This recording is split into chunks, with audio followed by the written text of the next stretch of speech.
¿estamos en un juicio? Si estoy en un juicio, entonces estoy siendo juzgado y mis acciones son malísimas. Entonces, ¿estoy perdido? Ahora, si estoy en un juicio y no tengo quien me defienda, ¿quiere decir que no hay salvación para mí? La Biblia a veces me da miedo porque cuando escucho el juicio tengo temor porque soy culpable. Entonces no voy a ser salvo. Si alguna vez te hiciste alguna de estas preguntas, déjame decirte que Dios te quiere hablar. Dios te quiere mostrar la verdad a través de su palabra. Estamos en una etapa de la historia de la humanidad donde todo demuestra de que Cristo pronto viene a buscarnos. Y justo el tema de hoy tiene que ver con esto, con ¿hay un juicio, no hay un juicio? ¿Qué dice? Y a favor de lo que dice la Biblia y a favor del juicio, vamos a tener que abrir la Biblia, porque no es lo que a mí me parece o lo que a nosotros nos parece, sino lo que Dios nos dice a través de su palabra. Y quien registra, si bien toda la Biblia habla de este tema, en toda la Biblia podemos encontrar información, tenemos que ir al libro de Daniel. Daniel, el capítulo 7, y voy a leer algunos versículos que son muy importantes que tenemos que tener en cuenta. Y voy a leer del 9 al 14, y voy a ir leyendo y vamos a ir explicando. Y dice el profeta Daniel, y lo registra en el versículo 9 lo siguiente: estuve mirando hasta que fueron puestos tronos, y se sentó un anciano de días, cuyo vestido era blanco como la nieve, y el pelo de su cabeza como lana limpia. Su trono llama de fuego y las ruedas del mismo fuego ardiente. Un río de fuego procedía y salía delante de él. Millares de millares le servían y millones de millones asistían delante de él. El juez se sentó y los libros fueron abiertos. Claramente Daniel está teniendo una profecía, está teniendo una visión, del cielo. El cielo donde está Dios. Él ve el trono de Dios. Y él ve una figura y la expresa de la siguiente manera. Él dice que cuando estaba mirando se sentó un anciano de días, dice. El anciano de días hace alusión a Dios. Fíjense que dice que estaba vestido de blanco y sus cabellos eran blancos, ¿no? Ya vimos en otros programas que la blancura, el color blanco hace alusión a la pureza, ¿no? Y acá no nos tenemos que nosotros guiar para describir a Jesús. Acá la intención, a Dios. Acá la intención de Daniel no es describir a Dios, porque a Dios no le vio jamás. Nadie le vio jamás, dice, ¿no? La Biblia también. Lo que sí tenemos que entender es que él lo describe con ciertas palabras humanas, la apariencia que tiene Dios. Si hay algo que es claro, que es totalmente refulgente, que él al estar vestido de blanco, quizás el color no era el blanco, pero sí su reflejo hacía que su resplandor.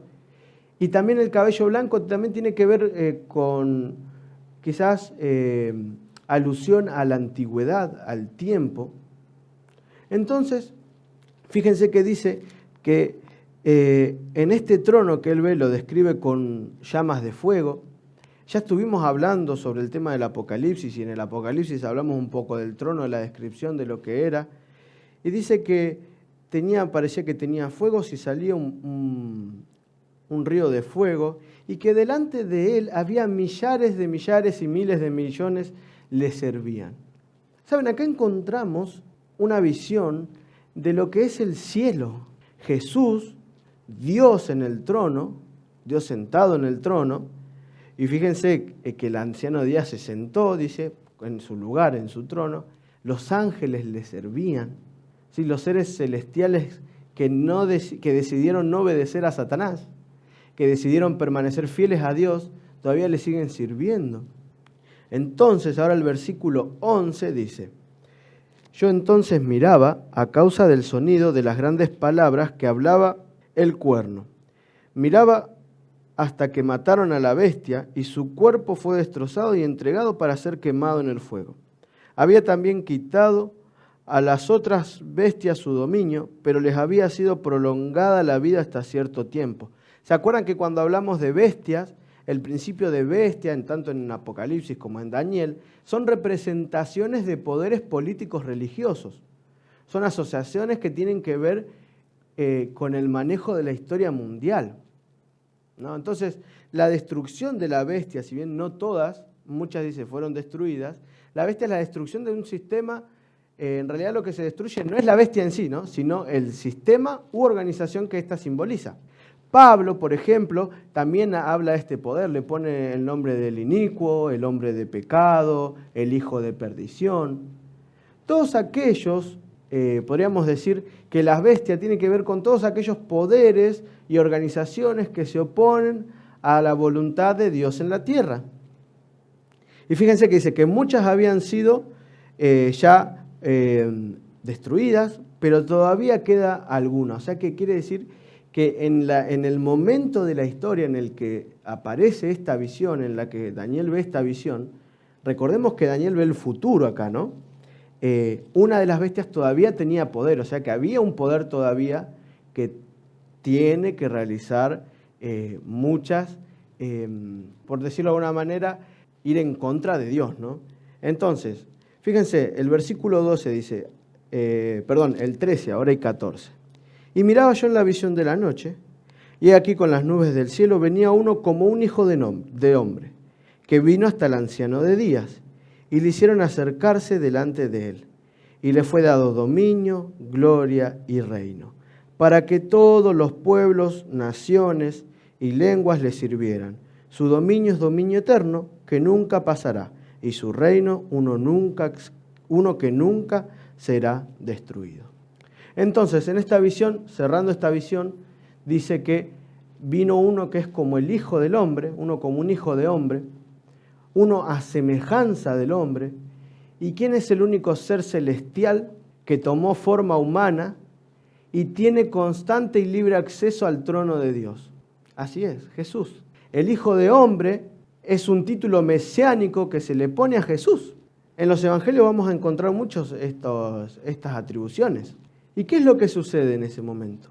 Encontramos a Jesús, al Hijo del Hombre, yendo hasta el anciano de días. Y fíjense, la fecha en lo que sucede en la historia, tenemos que estudiar y profundizar mucho más, pero sí vamos a hablar del evento, no la fecha en sí, sino esto es algo que quizás ya pasó, pero el movimiento que hay es del Hijo del Hombre, de Jesús, yendo hacia el anciano de días. ¿Es Jesús trasladándose a la tierra? No. Jesús yendo hacia el anciano de días. Quiere decir que hay un movimiento en el cielo. Quiere decir, en otras palabras, que se empieza a cumplir una nueva etapa en el plan de salvación. Es la inauguración de lo que en la tierra se llamaba el día de la expiación. Es la purificación del santuario celestial. Acá lo que está viendo Daniel es la purificación del santuario celestial. Lo que hay que hacer es entender que el movimiento que se da no tiene nada que ver con la tierra, sino con el proceso de salvación que se está realizando en el cielo. Ya Jesús ahora pasa a ocupar el lugar de sumo sacerdote y a interceder por cada uno de nosotros. ¿Saben? En otras palabras, y poniéndolo con palabras específicas, en esta visión se inaugura el Yom Kippur. Pero comienza el fin de la maldad.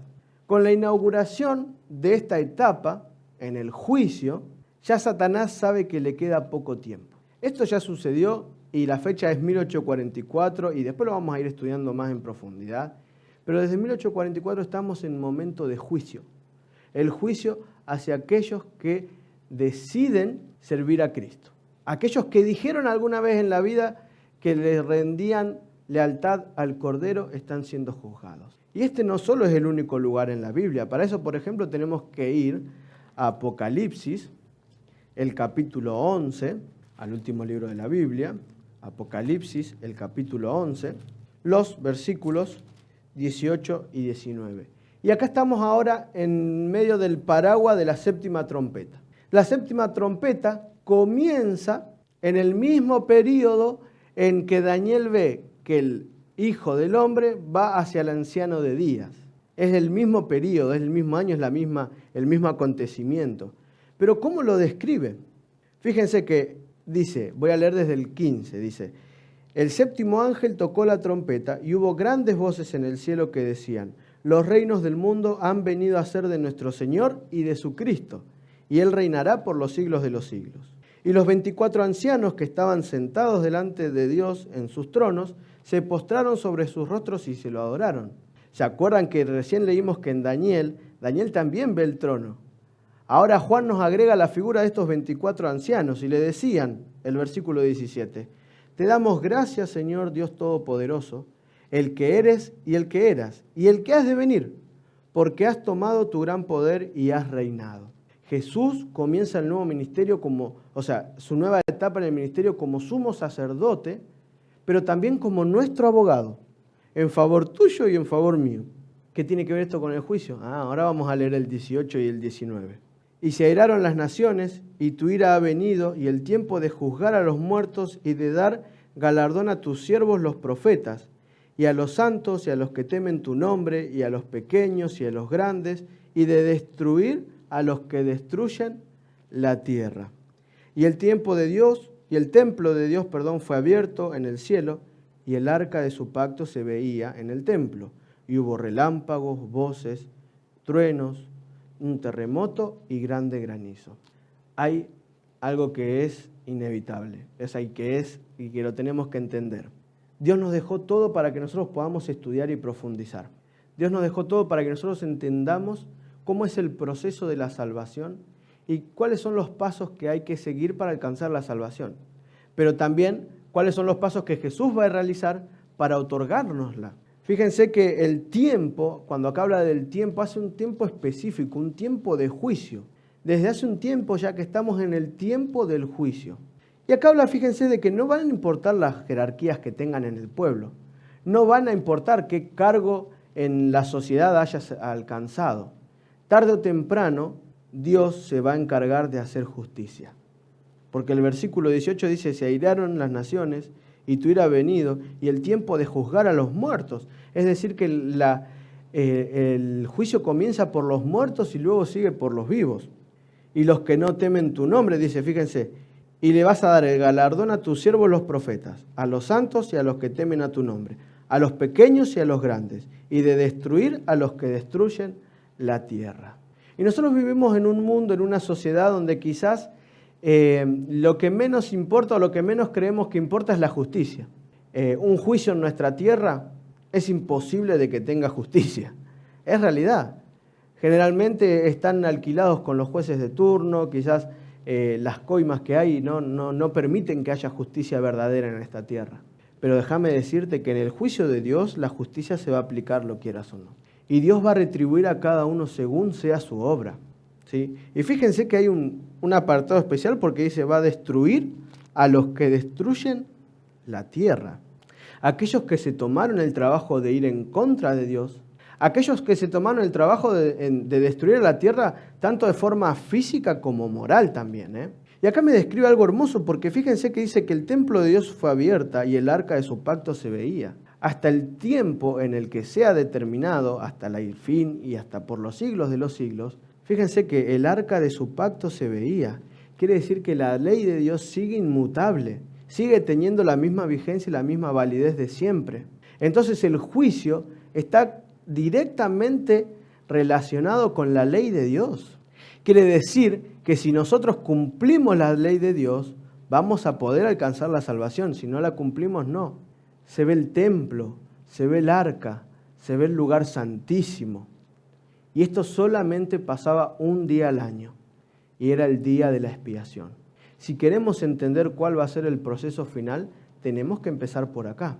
Pero el centro del juicio, el centro del pensamiento y la vida de todo creyente, tiene que ser la ley moral de Dios. De esto se trata el juicio, de aquellos que decidieron obedecer a Dios y aquellos que no. No hay términos medios acá. Tenemos que tomar una decisión, por eso siempre enfatizamos en tomar una decisión. Y fíjense que también en Apocalipsis 14 hay una nueva visión que ve Juan y que también hace referencia al mismo evento, al mismo tiempo y que comienza el mismo año. Y tenemos que ir al Apocalipsis 14, el versículo 6 y 7. Y vi volar por en medio del cielo a otro ángel, que tenía el evangelio eterno para ser predicado a los moradores de la tierra, a toda nación, tribu, lengua y pueblo, diciendo a gran voz, temed a Dios y dadle gloria, porque la hora de su juicio ha llegado, y adorad a aquel que hizo el cielo, la tierra, el mar y las fuentes de las aguas. Y en el medio de este gran conflicto, el ángel este que viene volando, que viene predicando el Evangelio eterno, tiene que tener un alcance mundial. Y un ángel no es alguien más que un enviado de Dios. Nosotros tenemos la misión que cumplir de ese ángel. Nosotros tenemos que predicar el mensaje de los 3 ángeles. Nosotros tenemos que decirle al mundo entero que comenzó un juicio y que las vidas de las personas dependen de la sentencia de ese juicio. Y la sentencia de ese juicio va a estar basada a cómo vos actuaste en frente a la ley de Dios. Si decidiste poner a Dios en primer lugar, si decidiste tratar de amarlo incondicionalmente, si viviste una vida conforme a sus normas. Y creo que estamos llegando en una etapa del año donde nos hace más pensar y más recapacitar en la realidad, ¿no? En las decisiones que tomamos hasta el momento, no en el año. Mirá para atrás el año que pasaste. Hacé un balance del año. ¿Cuánto te acercaste a Cristo? ¿Cuánto de lo que hiciste sirvió como preparación para vivir la vida eterna? Porque, ¿saben? La hora de su juicio ha llegado. Estamos en medio del juicio. Y hay 2 caminos que van a suceder. Y hay 2 finales que vamos a tener. Somos llamados a predicar el mensaje de los 3 ángeles. Un mensaje de que Cristo pronto viene. No demoremos más, porque todo lo que no hagamos puede ser para condenación o salvación de las otras personas. Es duro, pero es real. Si yo no predico, alguien más lo va a hacer. Pero ¿por qué me perdería esa bendición? Y hay 2 desenlaces. Y el primero lo vamos a encontrar en Apocalipsis 21:8, que dice lo siguiente: pero los cobardes e incrédulos, los abominables y homicidas, los fornicarios, los hechiceros, los idólatras y todos los mentirosos tendrán en su parte en el lago que arde con fuego y azufre, que es la muerte segunda. Ya hablamos que la muerte segunda es la destrucción total del impío y del pecado. Dios nos puede librar de la primer muerte, que es como un sueño, ya lo vimos. Dios nos puede resucitar de la primer muerte cuando Él venga. Pero te va a resucitar para vida eterna o para muerte eterna. ¿Qué estás haciendo con tu vida? Porque si decidís desobedecer la ley de Dios, si decidís vivir una vida en contra de los principios de Dios, no quiere decir que tengamos que vivir una vida impecable, sino que le entregamos nuestra vida a Dios todos los días. Y con nuestras luchas y nuestras dificultades no bajamos los brazos en esto de ser cristiano. Porque para aquel que no baja los brazos, Dios tiene una promesa. Y fíjense que dice el Apocalipsis 21 del 1 al 7. Y vi un cielo nuevo y una tierra nueva, porque el primer cielo y la primera tierra pasaron, y el mar ya no existía más. Y yo, Juan, vi la santa ciudad, la nueva Jerusalén, descender del cielo de Dios, dispuesta como una esposa ataviada para su marido. Y oí una gran voz del cielo que decía: He aquí el tabernáculo de Dios con los hombres, y Él morará con ellos, y ellos serán su pueblo, y Dios mismo estará con ellos como su Dios. Y ahora cerrá los ojos. No tengas vergüenza, cerrá los ojos ahí donde estás. Y reflexiona e imagina esto que te voy a leer. Y enjugará Dios toda lágrima de los ojos de ellos. Y ya no va a haber más muerte. Tampoco va a haber más llanto, ni clamor, ni dolor. Porque todo eso ya pasó. Y el que estaba sentado en el trono dijo: He aquí yo hago nuevas todas las cosas. Y me dijo: Escribe, porque estas palabras son fieles y verdaderas. Y el versículo 7 dice: Al que venciere, heredará todas las cosas. Yo seré su Dios y él será mi hijo. Pensá en este año que termina. ¿Qué te arrebató este mundo de pecado? ¿Un padre? ¿Una madre? ¿Un hijo? ¿Una infancia buena? ¿Qué es lo que te arrebató el dolor? ¿Qué es lo que te arrebató el pecado? ¿Qué es lo que trajo a tu vida el pecado? ¿Una enfermedad? ¿Una adicción? ¿Problemas conyugales? ¿En la familia? ¿De relaciones? ¿Qué te quitó Satanás y el pecado? Dios quiere hacer todas las cosas buenas, nuevas y buenas. En este periodo de la historia del fin, el fin de la historia que estamos viviendo, no podemos quedarnos de brazos cruzados.